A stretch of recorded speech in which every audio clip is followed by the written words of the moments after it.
15절까지 말씀입니다.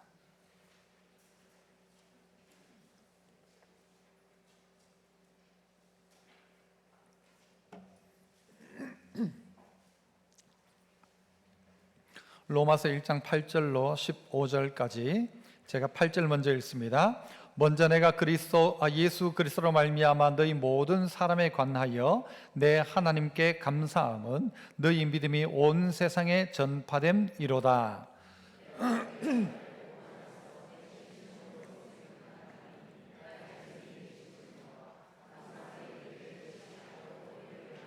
어떻게 하든지 이제 하나님의 뜻 안에서 너희에게로 나아갈 좋은 길 얻기를 구하노라.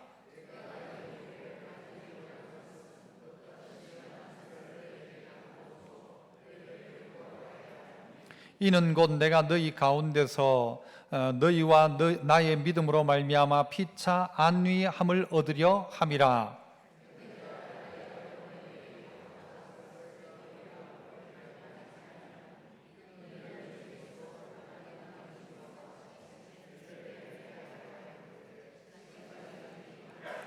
헬라인이나 야만인이나 지혜 있는 자나 어리석은 자에게 다 내가 빚진 자라. 그러므로 나는 할 수 있는 대로 로마에 있는 너희에게도 복음 전하기를 원하노라. 아멘.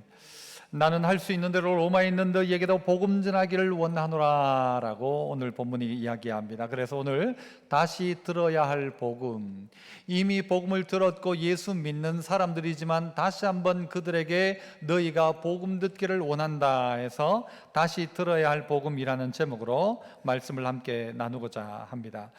여러분, 교회는 다니는데 그런데도 불구하고 예수를 잘 모르는 사람도 있습니다. 늘 교회를 다녔는데 그래서 교회 다닌다 생각하고 있으니까 당연하다고 생각한 것이죠. 그래서 내가 이렇게 예수 믿고 있는데 있다가 보니 나중에는 다 놓쳐버리는 겁니다. 처음에 예수 믿을 때는 그 감격으로 예수 믿는데 시간이 지나다 보니까 이게 마치 반복되다 보니 그냥 내 권리인 줄 알고 살아가더라는 것이죠. 실제 오늘 우리는 예수 믿는다는 자체는요, 놀라운 은혜인 것입니다. 권리가 아니고 은혜인데 이것을 놓치고 살아갑니다.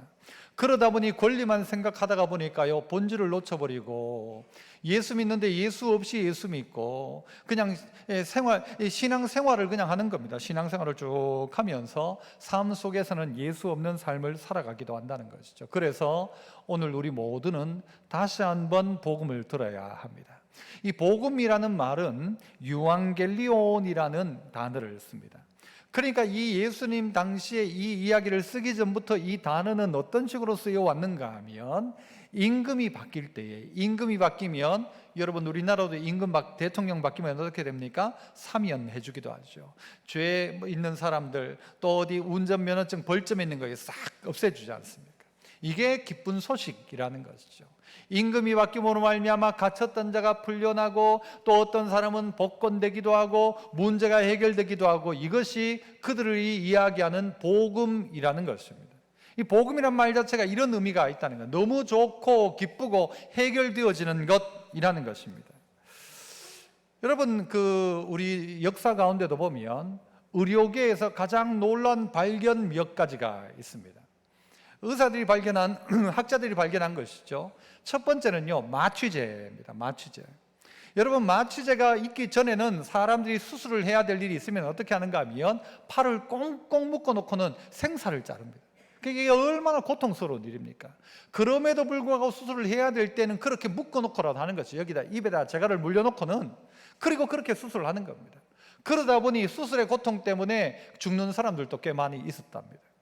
그래서 직접 묶어놓지 못할 때는 또 어떻게 했는가 하면요, 꿈틀거리면 안 되니까 머리를 뒤통수를 때려가지고 기절을 시켜버린답니다. 기절시키고 수술을 하는 거죠. 그런데 문제는요, 기절시키다가 죽는 사람도 꽤 있었다면서. 기절시켜야 수술을 하는데 기절시키다가 그냥 맞아가지고 죽는 사람도 있었다. 그러니까 얼마나 어려웠습니까? 그런데 지금은 어떻게 해요? 마취제가 나와서 우리는 수술할 때 어떻게 하죠? 눈 딱 감고 하나 둘 하면서 사라졌다가 눈 떠보면, 자, 수술 끝났습니다. 정신 차리세요. 예, 환자분 깹니다. 놀라운 발견입니다. 수술을 앞두고 있는 사람에게 이 마취제라는 것은요, 복음과도 같은 것입니다. 또 하나의 발견은 세균이라고 합니다. 사람들이 수술을 했는데도 불구하고요, 원인을 모르는 상태에 막 죽어가기 시작하는 것입니다. 알고 봤더니 손에 세균들, 이 세균 때문에 세균 감염이 되어 많은 사람이 죽는 겁니다. 그런데요, 이 파스테르가 이 세균을 발견하고, 아하, 세균이 있구나. 그래서 수술할 때 의사들이 손을 씻고 장갑을 끼고 세균이 감염되지 않도록 딱 준비를 해서 전부 그렇게 수술을 합니다. 그리고 이 세균이 여러분 사람을 감염시키기도 하는 이 세균을 발견한 것, 이거 우리 지금은 당연한 것처럼 생각하지만요, 이전에는 그렇지 않았다는 것입니다. 또 하나는 엑스레이랍니다. 엑스레이는 1895년에 발견이 되었는데, 여러분 지금까지도 엑스레이를 찍지 않습니다. 옛날에 알려면요, 뜯어봐야 돼. 이걸 뜯어봐야 하는데 지금은 안 뜯어보고도 아는 거예요. 사진만 딱 찍어도 알 수 있는 엑스레이, 이건 놀라운 발견이라는 것이죠. 또 하나는요, 1921년도에 인슐린이 발견됐대요. 인슐린. 당뇨 환자에게 있어서 인슐린은 이건 완전히 복음과도 같은 것입니다. 죽을 사람, 끝날 사람이 살 길이 여기에 있는 것입니다. 인슐린을 발견한 거예요. 나중에 플레밍은요, 1928년도에 여러분 페니실린을 발견해가지고 항생제를 발견합니다. 여러분 이것도 있지만요, 여러분 이게 우리가 이 수혈이란 것도 하지 않습니까? 그래서 피를 이렇게 공급받아야 되는데, 피 공급받는 것도 이게 오래된 일입니다. 사람이 다 피가 똑같다 생각했는데 그게 아니죠. 피가 나눠져 있는 거예요. A형, B형, O형, AB형이 있는 거예요. 저는 무슨 형이라고 생각하십니까? 제가 바보처럼 보입니까? 바보가 아닌 것처럼 보입니까? 바보는 아닌 것 같은데 AB형입니다. 그렇다고 천재도 아닌 것 같고, 그런데 어쨌든 이 혈액형이란 게 각 사람에게 있는 것을 발견한 게 언젠가 1901년도 가량입니다. 그때서야 이제 이 혈액형을 따라서 수혈이 가능하도록 된 겁니다. 죽을 사람이 피를 받으니까 살기 시작하는 거예요. 그 전까지 수많은 사람이 죽어갔는데, 그러나 피를 줄 수 있고 피를 받을 수 있다는 놀라운 발견이죠. 이게 없다면 여러분 우리는요, 지금 살지 못했을 수도 있습니다. 이게 없었다면요, 우리는요, 뒤통수 한 대 맞고 갔을 수도 있습니다. 그런데 오늘 지금 살아있다는 것은, 환자에게 인슐린이 있다는 것은, 환자에게 항생제가 있다는 것은 이 복음과도 같은 것. 죽을 사람이 안 죽고 사니까요. 얼마짜리 약 하나 먹고 나면 사람이 살아나요. 그러니까 이게 얼마나 놀라운 복음입니까? 그러나 죽은 사람 살릴 방법이 있는가? 없습니다. 이건 죽은 사람을 살릴 수는 없습니다. 그러나 우리가 알고 있는 이 복음은 무엇입니까? 죽었던 우리를 살리는 복음입니다. 죽었던 우리가 살아난다는 것이죠. 이 놀라운 일이 어디에 있습니까? 이게 진짜 복음이죠. 죽는 사람이 안 죽는다. 죽은 사람이 부활한다, 살아난다. 우리가 영원히 산다. 이 놀라운 것이 진짜 복음이라는 것입니다. 죽을 똥 말똥하는 사람 며칠 더 살려두는 게 아니라 정말 죽은 사람이 살아나는 역사가 있다는 것이죠. 누가복음 1장 1절은 그래서요, 하나님의 아들 예수 그리스도, 그분이 복음의 시작이다 이야기합니다. 예수 그리스도의 복음의 시작, 예수 그리스도가 복음이다라는 거죠. 다른 게 기쁜 소식, 좋은 소식이 아니고 예수님이 복음이다라는 것입니다. 그러므로 내가 오늘 너에게 다시 들어야 될 복음, 이 말은요, 네가 다시 예수님을 알았으면 좋겠다, 네가 예수님이 누군지를 알았으면 좋겠다, 교회 다니고 있으면서 예수님 믿는다 하는데 진짜 예수님이 누군지 알았으면 좋겠다는 것이죠. 그분이 너의 인생의 복음의 시작이다. 너의 인생에 뭐 어떤 문제가 있느냐, 죽을 문제가 있느냐, 살릴 수 있는 길은 예수밖에 없다. 이 사실을 우리가 알아야 한다는 것입니다. 특별히 여러분이 로마, 이 지역은 여러분 상당한 이 가장 중심 지역 아닙니까? 그때 당시로 하자면 가장 중심 지역이에요. 우리나라로 하자면 서울이고, 전 세계로 하자면 미국 워싱턴이고, 여러분 그때 당시에 로마는요, 가장 중심 국가입니다. 그런데 이 땅을 향하여서 바울이 어떻게 해요? 편지를 쓰는 것입니다. 로마에 있는 사람에게, 로마에 그래도 믿는다고 하는 이들에게 편지를 쓰는데, 여러분 오늘 우리 8절을 보시면, 먼저 내가 예수 그리스도로 말미암아 너희 모든 사람에 관하여 내 하나님께 뭘 한대요? 감사한대요. 감사하는 이유가 무엇입니까? 너희 믿음이 온 세상에 전파됨이로다. 로마가 중심이니까 로마에서부터 퍼져나가요. 유행은 로마에서부터인 거예요. 모든 것은 로마로부터 시작하는 거예요. 모든 길은 로마로 통하는 거예요. 그러니까 로마에 있는 사람들이 믿고 나자 그 믿음이 아주 이 세상에 전파되기 시작하는 거죠. 그러니까 이미 로마에 있는 성도들은 성도로서의 삶을 살고 있었던 거예요. 그런데 그들에게 복음의 편지를 쓰는 것입니다. 편지를 써서 뭐라고요? 너희가 복음을 듣기를 원한다. 다시 나도 너희에게 복음 전하기를 원한다 라고 이야기합니다. 누구에게 복음이 필요한 것입니까? 누구에게 복음이 필요합니까? 그래서 한번 따라 해봅시다. 나에게 복음이 필요합니다. 맞습니까? 나에게 복음이 필요합니까? 아이고 뭐 난 예수 믿는데 뭘 더 복음이 필요해가 아니라 믿고 있다고 하던 로마 교회를 향하여서 다시 한번 그들이 들어야 될 복음에 대한 이야기, 예수님 이야기를 하는 것입니다. 우리는 우리 스스로가요 불쌍하다 생각을 잘 안 합니다. 여러분 스스로가 불쌍하다 생각을 합니까? 누가 우리한테 불쌍히 여기면요 기분 나빠합니다. 제가 여러분에게 오늘 나갈 때 돈 10,000원을 지지면서 아이고 이거 쓰세요 하면 여러분이 기분 좋을까요? 안 좋을까요? 좋겠죠, 그죠? 10,000원 하지 말고 1,000원 지어줍시오. 1,000원. 1,000원 더 좋아요? 불쌍한 사람들이다, 그죠? 그런데 어떤 사람은요, 제가 말 그래 하면 기분 나빠하는 사람도 있을 거예요. 아니, 네가 뭔데 1,000원을 주면서 무슨 아이고 힘내라 하고 뭐 돈 수백만 원 따위고 그렇게 생각할 수도 있다는 거죠. 특별히 로마 시민들, 이 사람들은요 특권층입니다. 이 교회 안에 로마 시민도 있고 로마의 노예들도 있었을 거예요. 그래 로마 시민이라고 하면요 그때 당시에는 엄청난 것입니다. 지금도 미국 시민권을 얻기 위해 사람들 애쓰지 않습니까? 노력하지 않습니까? 그 시민권 혹시 영주권 떨어질까 싶어가지고 몇 달에 1년에 한 번씩 미국을 안 가면 또 안 되는 사람들도 있습니다. 그거 얻기가 힘듭니다. 그런데 로마 시민권을 그 당시에 얻으려면요 로마 군인으로서 25년 정도 복무하고 은퇴하면 그때야 로마 시민권을 준답니다. 그 정도 공을 쌓아야 주는 게 로마 시민권이었어요. 로마 시민권을 얻은 사람들은요 어딘가에 여행을 할 때 자기 스스로가 로마 시민이라고 하면요 대우를 받았습니다. 어느 정도 대우를 받았는가? 로마 시민이 지나갈 때 이 사람을 해하지 말라. 이 사람을 해하려고 하는 사람을 로마 황제에게 대적하는 것과 같다라는 증서 하나를 들고 다녔어요. 로마 시민은 어느 정도 대접을 받는가 하면요 로마 황제의 대접을 받을 수 있도록, 그래서 어디든지 자유롭게 갈 수 있었어요. 그리고 그들은요 여러분 대충 대략에서 어디 얻어맞고 법정에 가가지고 터지고 하는 일들이 없었어요. 그래서 바울 같은 경우에도요 이 사람들이 바울을 두들겨 팬 거예요, 법정에서. 그러자 바울이 이야기하면 내가 로마 시민권을 가지고 있다니까 전부 깜짝 놀라는 거예요. 와 큰일 났다, 우리 큰일 났다. 그 정도로 로마 시민권을 가지고 있는 사람들은 대단한 사람들이었고, 로마에 있는 로마의 군인들 가운데도 이 시민권이 없는 사람들은 늘 부러움의 대상이었던 게 로마 시민권을 가진 사람이었어요. 그런데 이 로마 시민권을 가진 사람이 하나님 앞에서 나를 불쌍히 여겨달라고 하는 사람이 있을까? 아니, 있다는 말이죠. 다 가지고 있고 부자이고 부족한 게 없는데도 불구하고 자기 인생을 돌아보니 이게 불쌍히 여김을 받아야 되는 거예요. 평소에는 몰랐죠. 돈 많을 땐 몰랐죠. 건강할 땐 몰랐죠. 그런데 병들어 보니 엑스레이, 여러분 이게 얼마나 놀라운 건지. 그냥 건강할 땐 몰랐죠. 그런데 마취제 이거 돈, 여러분 예를 들어서 여러분이 마취를 하고 수술을 해야 되는데 이 돈이 1,000만 원 든대요. 마취제가 2,000만 원 든대, 1억이 든대. 여러분 돈이 있는 사람 입장에서 마취제가 더 중요하죠. 그게 돈이 무슨 중요합니까? 가장 중요한 그것, 나를 살리는 그것, 그 장면에 섰을 때에 우리는요 나를 불쌍히 여겨 주옵소서입니다. 마지막 순간에 뭐가 필요하겠습니까? 마지막 순간이 딱 되어서 우리가 이제 우리의 인생을 끝낼 그때에 야들아 돈 좀 가져와 봐라, 돈 좀 가져와라. 누가 그렇게 이야기하겠습니까? 그 마지막 순간 가운데 가장 중요한 것은 무엇입니까? 예수님.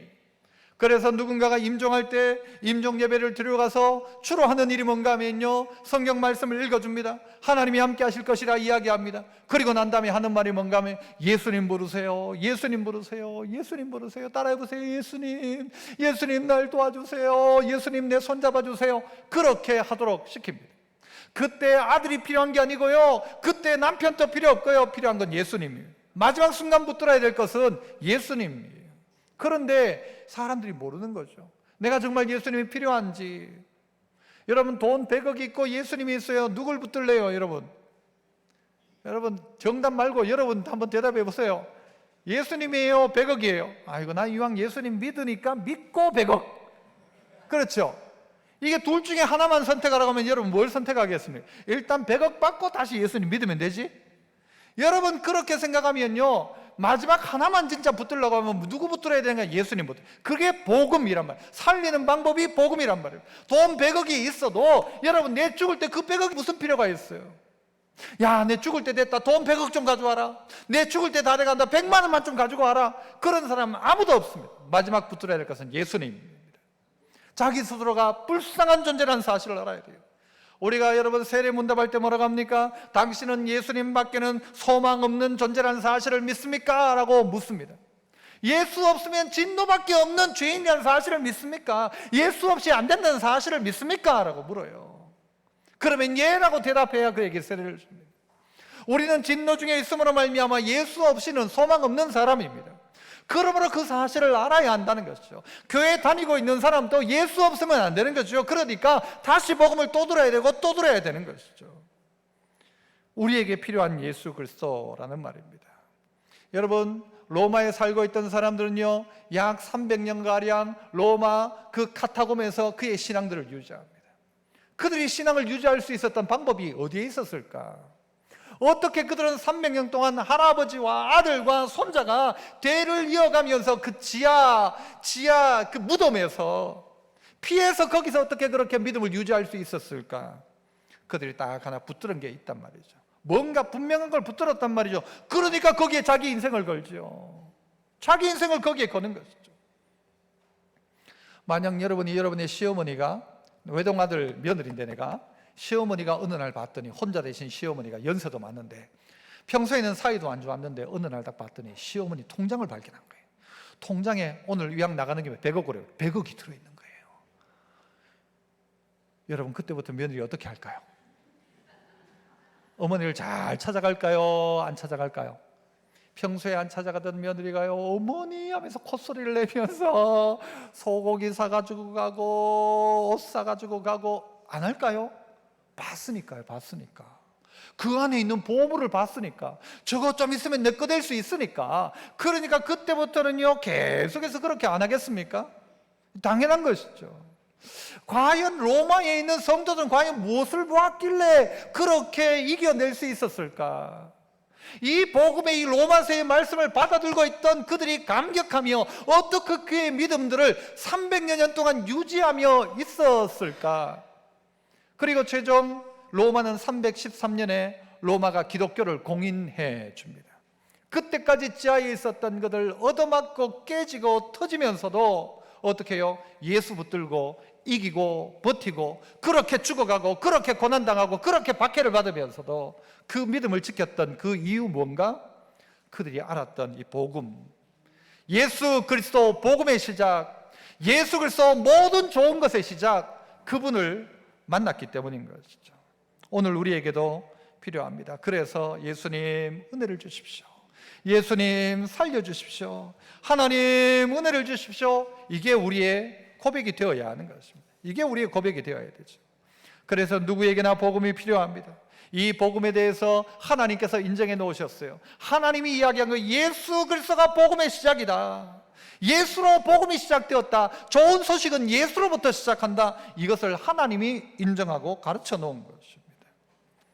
자, 그렇다면요, 이 두 번째는요, 따라서 또 한번 해봅시다. 자신을 복음에 노출시켜라. 자신을 복음에 노출시키는 것입니다. 나에게도 복음이 필요합니다, 나를 불쌍히 여겨 주옵소서, 이 마음이 있는 사람이 예수님 찾죠. 불쌍해도 돈 많아도 돈 없어도 머리 좋아도 머리 나빠도 누구든지 간에 예수가 필요한 존재라면, 그렇다면 복음을 위해 살아가는 사람은 자신을 자꾸 복음에 노출시키기 원하는 것입니다. 바울은 내가 다시 너에게 복음을 전하기를 원한다 하는 그 이유가 있었어요. 바울이 자꾸 로마에 가고 싶었던 이유가 있었어요. 바울이 로마에 가고 싶어 했어요. 우리 지금 성지순례도 이제 로마를 처음에는 안 넣었다가 로마를 넣었어요. 로마를 가고 싶은, 로마를 한번 보고 싶은 거죠. 바울도 그랬습니다. 어떻게 했는가? 자, 그렇게 가고 싶어 했던 이유가 무엇인가? 11절 보시면 뭐라고 합니까? 내가 너희 보기를 간절히 원한다. 원하는 것은 어떻게 해요? 어떤 신령한 은사를 너희에게 나누어 주어 너희를 어떻게? 견고하게 하려 견고하게 하려고 하는 이유 때문에 내가 너희에게 자꾸 가려고 한다라는 거예요. 내가 가면, 이 복음을 전하면 너희가 견고해진다라는 것이죠. 그래서 이 복음에 노출되기 시작하면 그들이요 견고해지기 시작하는 거예요. 야한 문제에도 이겨내는 거예요. 버텨내는 거예요. 그래서 그들이 벌떡 일어서기 시작하더라는 것이죠. 여러분, 우리가 햇볕에 우리의 얼굴을 노출하면 얼굴이 까맣게 됩니다. 타죠. 그것처럼 우리가 예수님께 노출하면요 자꾸 우리가 예수의 사람으로 바뀌어집니다. 예수의 영향을 받기 시작하는 것이죠. 죄에 우리를 자꾸 노출하면요 언젠가 죄에 물들기 시작합니다. 예수 앞에 우리를 자꾸 노출하는 거예요. 예수님 있는 자리에 노출하는 거예요. 그래서 바울은 어떻게 해요? 내가 가는 게 좋다는 거죠. 내가 가서 신령한 은사를 너희에게 전달해 줄 것이고 그 은사를 받은 그들이 견고하게 이겨낸다는 거예요. 이거 없으면 못 이기죠. 이거 없으면 못 버티는 거예요. 그러니까 어떻게 해요? 내가 너희에게 가서 신령한 은사를 너희에게 나눠줬으면, 내가 받은 은사, 내가 이기고 버티는 그 힘 내가 너희에게 나눠줬으면 좋겠다는 거예요. 이게 복음이란 말이에요. 이 복음을 받고 나니까 이기는 거예요. 버티는 거예요. 여러분, 300년 동안을 버틸 수 있는 힘이 어디 있었을까? 아니 300년이 아니라 우리의 긴 세월을 버틸 수 있는 성도의 힘이 어디 있을까? 보화를 발견하는 사람이에요. 그 보화를 발견하니까 버티는 거예요. 그 힘을 발견하니까 이겨내는 거예요. 이겨내는 것이죠. 그래서 우리를 견고케 하여 넘어지지 않게 하신다. 누가? 예수님께서. 예수 그리스도를 만난 사람은 견고하여 넘어지지 않는다. 예수 그리스도의 복음으로 말미암아 우리는 쓰러지지 않는다, 넘어지지 않는다라는 것입니다. 또한요, 여러분 12절은 뭐라고 이야기합니까? 12절, 이는 곧 내가 너희 가운데서 너희와 나의 믿음으로 말미암아, 너와 나의 믿음으로 말미암아 피차 안위함을 얻으려, 뭐예요? 이것도 함이라고 이야기합니다. 피차 안위함을 얻으려 함. 너와 내가 만나서 내가 너에게 주어지는 이 복음, 내가 알고 있는 이 믿음을 네와 내가 성도가 함께함으로 말미암아 피차 안위함을 얻게 하려 함. 바로 이것 때문에 이 복음을 전한다는 것입니다. 위로를 받는다는 것이죠. 안위를 받는다는 것이죠.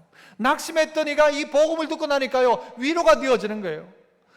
이 은혜가 임하기 시작하니까요 내가 막 그 문제거리가 아닌 것이죠. 여러분, 제가 만드는 이 말장난 중에 진짜 위로는 어디로부터? 위로부터. 위로는 위로부터입니다. 우리가 위로를 사람들에게 받으려고 하지 마십시오. 하나님이 우리를 위로하십니다. 성도들이 성도를 위로해야 맞지만 진짜 위로는 어디로부터 오는가? 위로부터 온다. 한번 따라 합시다. 이런 좋은 말은, 위로는 위로부터 온다. 하나님으로부터 오는 것입니다. 그래서요 고린도후서에도 뭐라고 하는가 하면, 찬송하리라 우리 주 예수 그리스도의 하나님이시요 자비의 아버지요 모든 위로의 하나님이시며, 모든 위로의 하나님. 모든 위로는 누구로부터 있는가? 위로부터, 하늘로부터, 하나님께로부터 온다는 것입니다. 제가 참 좋은 이야기도 앞에 글을 썼습니다만은요, 미국 가서 느낀 것 중에 하나가, 충격받은 것 중에 하나가요, 길을 가다가 보니까 이 담배 냄새는 나는데 이상한 냄새가 나는 거예요. 저 냄새가 뭐냐라고 하니까요, 딸내미가 뭐라고, 저게 마약 냄새라는 거예요. 대마초 냄새라는 거예요.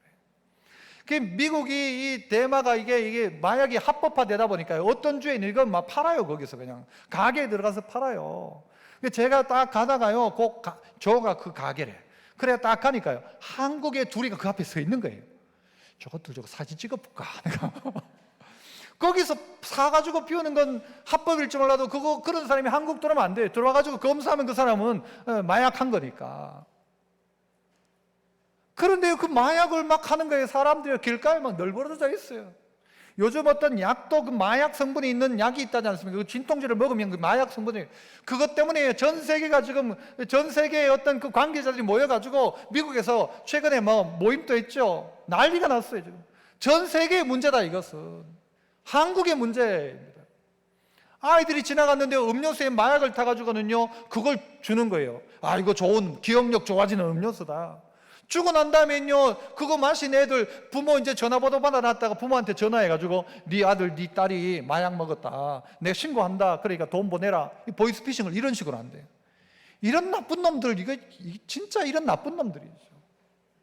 처음에는 공짜로 마약을 줘요. 어디에 타서 마약을 줘요. 나중에는요, 돈 받고 돈 안 주면 절대 안 주고 사람이 죽어가는 거예요.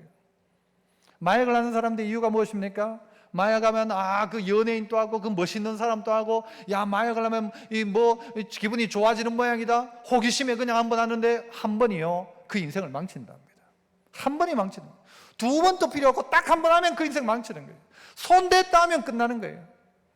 그래서 그 영화에서 그런 이야기예요. 첫 봉이 끝봉이다. 첫 봉이 있으면 그 사람 결국 끝까지 간다는 거예요. 처음 마약 손대는 순간 간다는 거예요. 왜? 사람들이요, 위로받고 싶대요. 마음이 좀 편안해지고 싶대요. 그래서 마약을 하면 편안해지는 모양이래요. 그런 생각이죠. 그러나 그 편안함이, 그 위로가, 세상이 주는 위로를 기다리는 그 사람은 결국은 망하는 길을 선택하는 거예요. 술을 한잔하면 다 이자쁘고 편안해집니까? 그 다음날 머리만 띵한 거 아닙니까? 제가 가끔 물어봐요. 술 마시면 그 술 맛이 좋습니까? 집사님 중에도 마시는 사람도 있잖아요. 집사님 그 옛날 술 마실 때 그 좋았습니까? 그렇대요, 하여튼. 그런데 그게 진짜 위로를 주느냐? 그렇지 않다는 것입니다. 그런데 그 가짜 위로에 우리는 쏘아나고 있는 거예요. 그런데 복음이 들어가는 순간 어떻게 해요? 그 가짜 위로가 아니라 진짜 위로가 임하는 것이죠. 그 위로가 우리에게 필요한 것입니다. 여러분, 그래서 우리는요, 이 땅의 위로가 아니라 하나님의 위로가, 그래서 그 위로가 어떻게 해요? 성도들이 공동체 안에서 그 위로를 받기 시작하는 거예요. 힘들고 어렵게 노예 생활을 하고 있는 그리스도인들이 그 힘든 상황 속에서도 믿음을 붙들자. 누가요? 다른 노예 그리스도인이 함께 이야기하는 거예요. 우리 힘내보자. 우리 힘내보자. 그리고 그 안에 있는 로마 시민, 귀족 로마 시민인 그 교인이 어떻게 해요? 자기의 가족의 것을 풀고 나누면서 그들을 위로하고, 그래 공동체 안에서 위로를 받기 시작하는 거예요. 복음이 들어가니까 위로가 되기 시작하는 거예요. 예수님이 있는 자리에 진짜 위로가 있는 거예요. 다른 위로가 아니라 진짜 위로, 사람을 살리는 위로가 그들 안에 있더라는 것이죠. 또한 이 복음이 들어갈 때 어떤 역사가 일어나기 시작합니까? 계속해서 여러분 13절을 보면, 13절은 이렇게 이야기해요. 형제들아, 내가 여러 번 너희에게 가고자 한 것을 너희가 모르기를 원치 아니하노니 이는 너희 중에서도 다른 이방인 중에서와 같이, 그 다음 뭐라고 합니까? 열매를 맺게 하려 함. 세 가지 함을 이야기해요. 세 가지 함. 견고케 하려 함, 피차 안위함을 얻게 하려 함, 그 다음은요, 열매를 맺게 하려 함. 누구처럼? 이방인들이 받았던 그것처럼, 이방인들이 복음이 들어가자 그들 가운데 일어났던 열매처럼 너희에게도 이 열매를 맺게 하려 함으로 내가 너희에게 가고자 한다. 여러분, 막혔지만 내가 가고자 하는 이유는 바로 이것이다. 너희에게 열매가 맺었으면 좋겠다는 것이죠. 그래 사람들이 열매 맺기 시작합니다. 사람들이 바뀌기 시작하는 것이죠. 어떤 이는요, 누가 바뀌기 시작합니까? 세리가 바뀌기 시작합니다. 창녀들이 바뀌기 시작합니다. 세상에 변화가 일어나기 시작합니다. 그 사람이 바뀌기 시작합니다. 그 남편이 바뀌기 시작하는 거예요. 그 아내가 바뀌기 시작하는 것입니다. 총과 칼을 가지고 합니까? 총과 칼로 세상을 바꾸지 못합니다. 여러분, 지금 미국이 그야말로 이 전 세계의 가장 무슨 경찰 국가 그렇게 합니다만은요, 사실은요, 미국 손대는 데마다 문제가 있어요. 사실. 미국 손대는 데마다 미국에 가서 자기가 뭐 한다고 해놨는데 거기 문제 생기고, 저 나라 가서 뭐 했는데 저 나라 문제 생기고, 자기 이득 가지고 일하니까. 로마도 똑같습니다. 로마도 팍스 로마나라고 해가지고는요, 로마가 가는 지역에 평화를 만들겠다고 해요. 왜? 싸워가지고 주저앉혀버리면 평화가 생기죠. 힘센 사람이 다 다스리면 평화이겠죠만은 진짜 평화가 아니란 말입니다. 예수님의 평화는 어떠합니까? 칼과 착이 아니었어요. 무력이 아니었어요. 때리면 얻어맞고, 십자가 지고, 감옥에 가고, 지하 카타콤으로 들어가고, 버티고 인내하고 이기고 나니까 나중에 봤더니요, 열매가 맺히기 시작하는 거예요. 그 열매가 맺히기 시작하는 거예요. 예수 믿는 믿음의 자녀들이 다른 삶을 살기 시작하는 거예요. 열매가 맺히기 시작하는 거예요. 나중에 어떤 일이 벌어집니까? 313년 딱 되니까요, 로마가 기독교를 공인하기 시작합니다.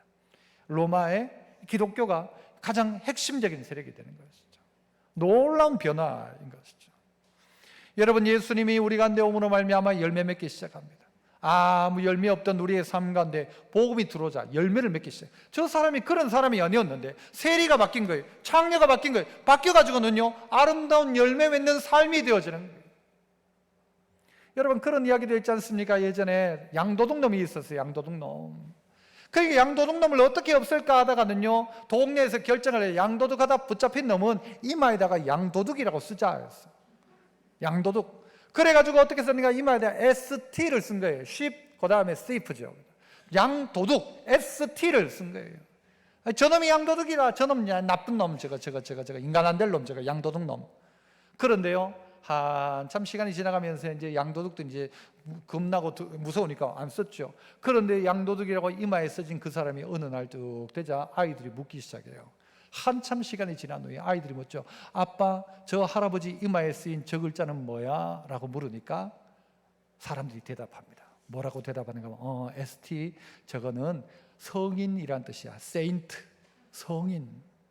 왜요? 양도둑이라고 썼다가 나중에 삶이 바뀌기 시작한 거예요. 바뀌기 시작. 이래 살아서 안 되겠다. 그래서 그때부터는요 양도둑이 아니라 진짜 변화된 삶을 살아간 거예요. 살다가 보니 나중에 사람들이 이야기하길 저 사람은 성인이다. 그 사람이 이전에는 뭐였어요? 양도둑놈이었는데, 이전에는 세리였고 창기였는데, 그 이전에는 죄인이었는데, 그러나 지금은 변화된 삶의 열매가 그의 인생 가운데 나타나기 시작하더라는 것입니다. 그런즉 심는 이나 물든 이는 아무것도 아니로되 오직 자라게 하시는 이는 하나님뿐이니라. 하나님이 자라게 하죠. 하나님이 열매 맺게 하십니다.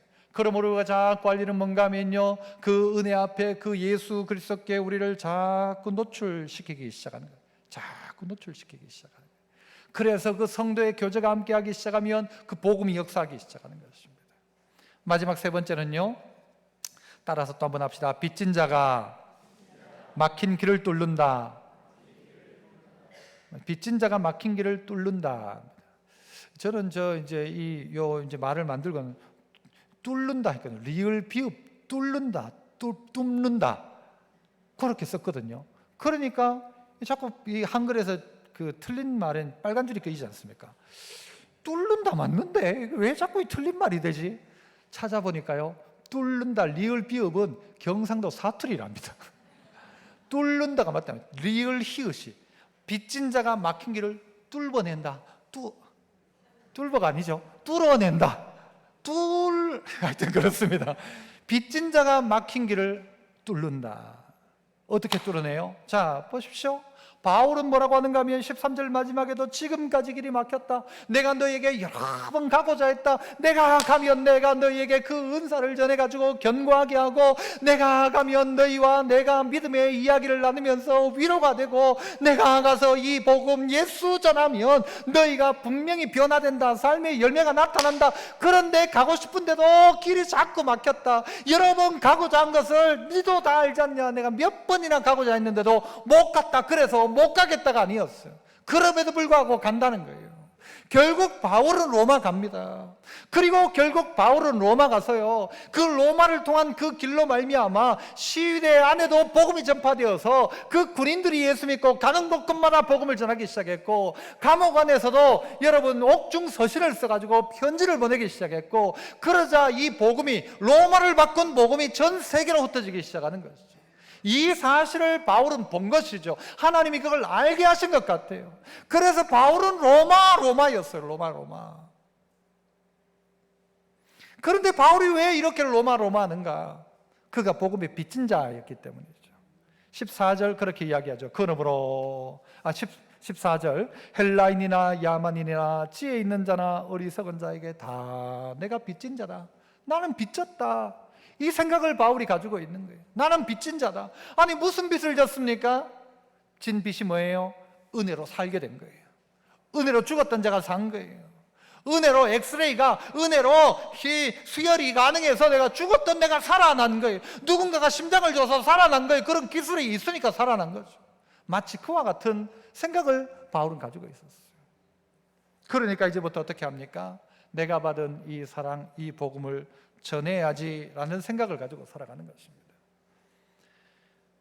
좀 되었습니다만 2018년도인가 그때에 군위에 화재가 하나 났습니다. 화재가 났어요. 그 집에 90된 할머니가 있어요. 90세 할머니가. 그런데 한 사람이 거기에 뛰어 들어가 가지고 그 할머니를 구해낸 거예요. 구해내고 난 다음에 알고 봤더니요, 이 사람은 누군가 하면 스리랑카에 있는 그 사람이었어요. 스리랑카에서 우리나라 와가지고 노동하고 있는 불법 체류자였어요. 이 불법 체류자가 그 할머니를 구해낸 거예요. 아니, 이 할머니 구해내가지고 자기가 어떻게 된 거예요? 불법 체류자인 게 발각이 된 거예요. 어떻게 돼야 돼요? 불법 체류자는 전부 자기 고향 돌려보내는 거예요. 그런데 사람들이 이야기한 거예요. 이 사람 돌려보내면 안 된다. 이 사람이 자기의 생명 걸고 불법 체류자 신분이 드러날 것 알고도 들어가가지고는 그 90된 할머니를 구해냈는데 이런 사람을 돌려보내면 어떡하냐 해가지고는요, 이 사람이 결국 한국 영주권을 받았어요. 그 스리랑카 사람으로는 1번 한 분도 없었는데 1번으로 받은 거예요, 이 사람이. 여러분은 태어나니까 한국 사람이죠. 아무것도 한 것도 없는데 우린 다 한국 사람이에요, 그냥. 그런데요, 한국 사람 되고자 해가지고는요, 지금 또 우리나라에 들어와 있는 그 외국인 노동자 중에서 불법 체류로 있는 사람이 얼마라든가 40만 명이라고 해요. 40만 명. 그 사람들이 전부 저기 밭에 가서 고추 따고 깻잎 따고 다 일하고요. 그런데 그 사람들이 한국에 있고 싶어 하는 거예요. 왜 불법 체류를 하는 거야? 한국에 있고 싶으니까. 왜? 한국 있으면 돈 많이 버니까. 한국이 자기 동네보다 나으니까. 그래가지고 여기 있고 싶어 하는 거예요. 그런데 이 이야기를 제가 왜 합니까? 여러분, 우리에게는요, 거꾸로 여러분, 주님이 우리에게 찾아오셨어요. 불타고 있는 집에 이제 내 죽을 것 같다면 90된 할머니야, 내가. 내 방법으로 나갈 길이 없어. 그런데 그 주님이 나를 찾아오셨어요. 그리고 어떻게 해요? 그 주님이 십자가 달려 죽으시고 나를 살려놓은 거예요. 90대 내가 누구였는가 봤더니 내가 불법 체류자였어. 그런데 그분이 나를 위해 죽으심으로 불법 체류자 신분이 드러났어. 그런데 불쌍히 여김을 받아서 내가 어떻게 해요? 하늘나라 영주권을, 하늘나라 시민권을 내가 받게 되었다는 것이죠. 이건 엄청난 빚이죠. 영주권을 받는 순간부터 해야 될 일이 무엇입니까? 한국인으로 살아가는 거예요.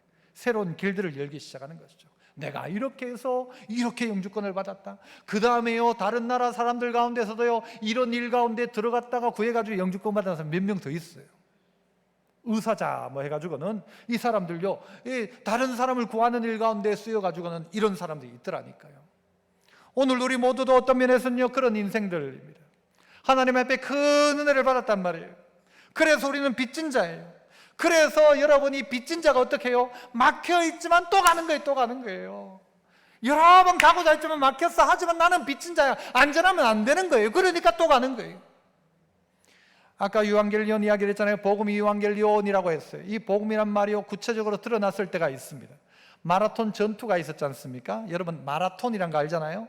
마라톤 병야에서 전투가 있었는데 그 전쟁에서 이긴 거예요. 한 병사가 전쟁에 이겼다는 소식을 들고는요, 왕이 있는 자리까지 막 뛰어가는 거예요. 뛰어가가지고는 그 전쟁에 이겼다는 소식을 전하고는 죽어버린 거예요. 그리고 그것을 기념해가지고 마라톤이라는 운동을 42.19m를 달리기를 하죠. 이 소식을 내가 받았어요. 안전하면 안 되는 거예요. 목숨 걸고 가서 다음 사람에게 전해줘야 됩니다. 이 약을 받았어요. 이 약, 복음이에요. 복음. 이 예수를 내가 알았어. 그러면 이걸 내 혼자 가지고 있으면 안 된다는 거예요. 이 빚진 자가 빚을 받았다면, 탕감 받았다면, 이걸 내가 얻었다면, 내가 가지고 있는 건 이건 아니에요. 빚이. 이건 내가 누구를 줘야 돼. 줘야 끝나는 일이란 말이죠. 누가 길을 뚫어내는가? 빚진 자가 길을 뚫어냅니다. 내가 빚진 자라는 생각을 가지고 있는 사람이, 불쌍히 여김을 받은 사람이, 은혜를 아는 사람이 그때부터 어떻게 하는가 하면 이 복음을 누군가에게 다시 전하기 시작하는 것입니다. 목숨 걸고 마라톤 평야를, 전쟁의 소식을, 승리의 소식을 전했던 그처럼 우리도 목숨 걸고 전하는 것. 그러므로 어떻게 해요? 그가 복음을 받아들이도록, 그래서 그가 다시 복음을 듣도록. 여러분, 로마 교회는 이미 그들의 믿음이 다 다른 데 전파될 정도로 믿음 있는 이들이었습니다. 그러나 그들이 다시 복음을 들어야 합니다. 어떤 복음요? 내가 빚진 자라는 사실을 알아야 하고, 나에게도 위로가 필요하고 나에게도 열매가 필요한 사실을 알아야 하기에, 예수 없이 살아갈 수 없는 불쌍한 존재라는 사실을 알아야 하기에, 예수 있어야만 우리에게 진짜 기쁨, 진짜 회복, 진짜 놀라운 변화가 여기에 있다는 것을 알아야 하기에 오늘 이 말씀 통하여서 다시 들어야 될 복음, 누구입니까? 다시 들어야 될 예수. 주님, 나는 예수님이 필요합니다. 나는 예수와 함께 예수 그리스도와 동행하며 노출하며 살겠습니다. 그리고 예수 위에 빚진 자로 살겠습니다. 예수님 때문에 빚진 자로 이 복음을 전하는 삶을 살겠습니다. 기억하고 그 삶 살아감으로 승리하는 우리 믿음의 성도 다 되시기를 축복합니다. 은혜로우신 하나님 아버지 감사합니다. 우리가 들어야 될 새로운 복음, 다른 복음 아니고 다시 한번 예수 그리스도가 우리의 구주이시며 우리의 삶의 이유이심을 알고 고백하고 믿고 살아가는 저희들 다 되게 하여 주시옵소서. 예수님 이름으로 기도하옵나이다. 아멘. 박수 치면서 힘있게 오랫동안 모든 죄 가운데 빠져 더럽기가 한량없던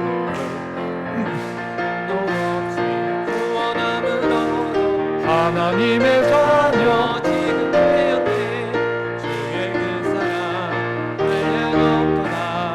찬송할지어다 예수의 공로. 주의 그 사랑 한량 없도다. 찬송할지어다 예수의 공로. 주의 보혈로서 정결하게 씻어 죄악에서 떠난 몸이 되었고 세상 근심 그름 간 곳 없어지니 하나님의 빛이 영화롭도다. 주의 그 사랑 한량없도다.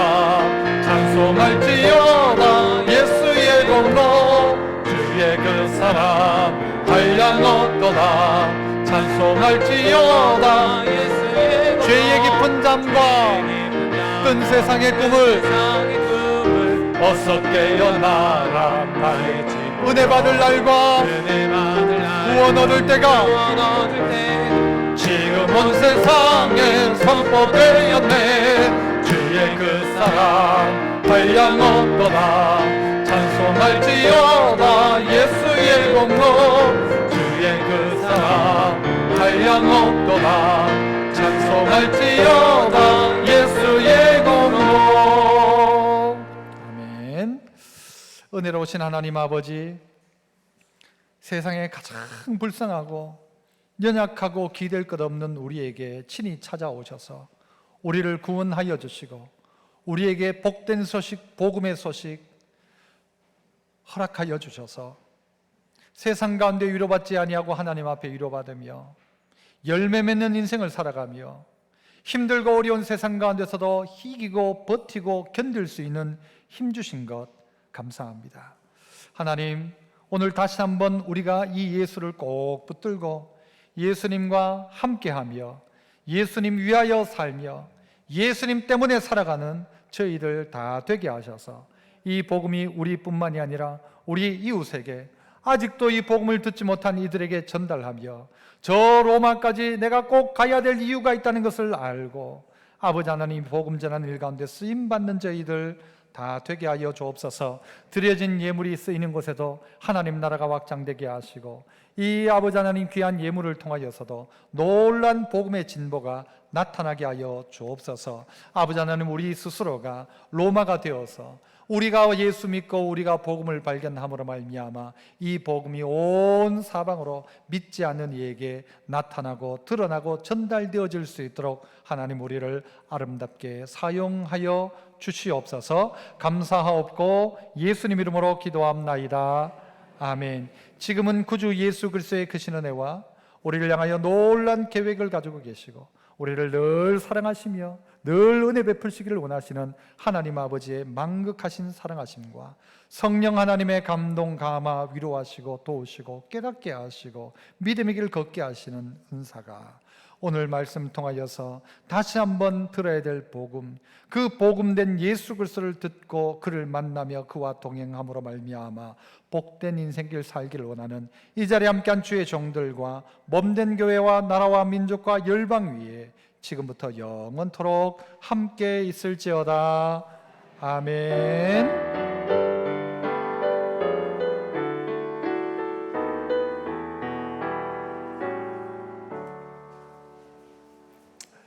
감사합니다. 감사합니다. 좌우에 계신 분에게 예수님밖에 없습니다.